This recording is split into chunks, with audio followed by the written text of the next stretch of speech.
मैं हूं जगदीश चंद्र आजाद और आप देख रहे हैं एक ऐसी रिपोर्ट जो किसी निष्कर्ष पर नहीं बल्कि उन सवालों पर आधारित है जिसका जवाब देश जानना चाहता है। आज हम बात करेंगे दो ऐसी घटनाओं की जिन्होंने लाखों लोगों के मन में संदेहहीनता और आक्रोश पैदा कर दिया। पहली घटना प्रयागराज के शिक्षा विभाग में लगी भीषण आग और वही दूसरी घटना कोलकाता के अंदर ईवीएम भंडारण के केंद्र में लगी आग जो जिससे हजारों ईवीएम बर्बाद होने की खबर सामने आई, जलकर राख हो गई है वो।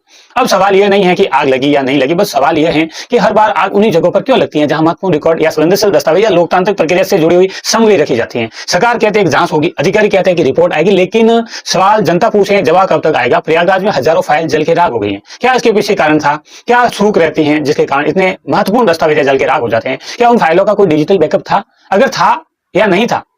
अगर सरकार कह रही है डिजिटल कोई बैकअप था, तो अगर था तो फिर जनता से क्यों छुपाया गया? अगर नहीं था तो ये लापरवाही किसकी है? आखिर सरकार क्या चाहती है या फिर इस मामले से जुड़े जो भी अधिकारी हैं वो क्या चाहते? क्या इतने महत्वपूर्ण रिकॉर्ड भगवान भरोसे रखे गए थे? या फिर कोलकाता जहां ईवीएम रखी हुई थी, यदि सुरक्षा व्यवस्था इतनी मजबूत थी तो आग इतनी बड़ी मात्रा में कैसे लग गई? अगर हम बात करते हैं अगर सुरक्षा व्यवस्था अगर कमजोर थी तो जिम्मेदार कौन है इसके पीछे? क्या आम जनता जिम्मेदार है कि वो अधिकारी जिम्मेदार या सुरक्षा व्यवस्था की चूक है या सरकार की कहीं ना कहीं कमी रही है? हर घटना के बाद एक ही बयान सुनाई देता है, सरकार कहती है, अधिकारी कहते हैं, प्रशासन कहते हैं जांच जारी है, लेकिन देश पूछ रहा है क्या जांच सिर्फ समय बिताने का माध्यम है या फिर सच लाने का समय? अब जांच में क्या खुलासा होगा? ये लोकतंत्र है जहां जनता मालिक होती है, सरकार मालिक नहीं होती है बल्कि जनता मालिक होती है। लोकतंत्र यानी जनता के द्वारा जनता के लिए चुना गया प्रतिनिधि, और जनता मालिक होती है तो मालिक को सवाल पूछने का अधिकार होता है। हम ये नहीं कह रहे हैं कि कोई साजिश हुई है या जानबूझकर कोई आग लगाई गई, हम ये भी नहीं कह रहे हैं कि घोटाला साबित हो चुका है, लेकिन हम ये जरूर पूछना चाह रहे हैं कि बार बार ऐसी घटनाएं क्यों हो रही हैं? महत्वपूर्ण दस्तावेज सुरक्षित क्यों नहीं है? सरकारी संस्थाओं में अग्नि सुरक्षा मानकों की क्या स्थिति है? और सबसे बड़ा सवाल है, यदि जनता के भरोसे से जुड़ी जो संस्थाएं सुरक्षित नहीं है तो फिर जवाबदारी किसकी होगी? अब सबसे इंपॉर्टेंट बात है, आज जरूरत किसी राजनीतिक नारे की नहीं है, जरूरत है पारदर्शिता की, जरूरत है निष्पक्ष जांच की, और जरूरत है सारे संवेदनशील लोकतांत्रिक प्रक्रियाओं से जुड़े दस्तावेज को सुरक्षित रखने की।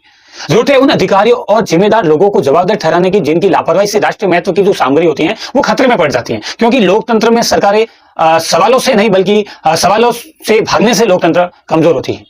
और हम बात करते हैं जब जनता सवाल पूछना बंद कर देती है तब जवाबदेही खत्म हो जाती है। इसलिए हम फिर पूछेंगे, बार बार पूछेंगे, जब तक सच्चाई सामने नहीं आती है तब तक हम पूछते रहेंगे आखिर इसकी वजह क्या है? क्या आग जानबूझकर लगाई जाती है? क्या कोई घोटाले के सबूत मिटाने का रहस्य है? मैं हूं जगदीश चंद्र आजाद, आप देख रहे हैं एक ऐसी आवाज जो किसी पार्टी की नहीं बल्कि जवाबदेही की बात करती है। धन्यवाद। ये संस्करण ठीक सवाल पूछता है और जवाबदेही की मांग करता है, लेकिन बिना प्रमाण किसी साजिश या तथ्य को प्रस्तुत करना ये हमारा उद्देश्य नहीं है। जांच जारी है, क्या खुलासा होता है और इस मामले के प्रति आपकी क्या राय है कमेंट बॉक्स में दीजिए, और इसके बारे में हम बात करेंगे अगले वीडियो के अंदर। तब तक के लिए जय हिंद, जय भारत।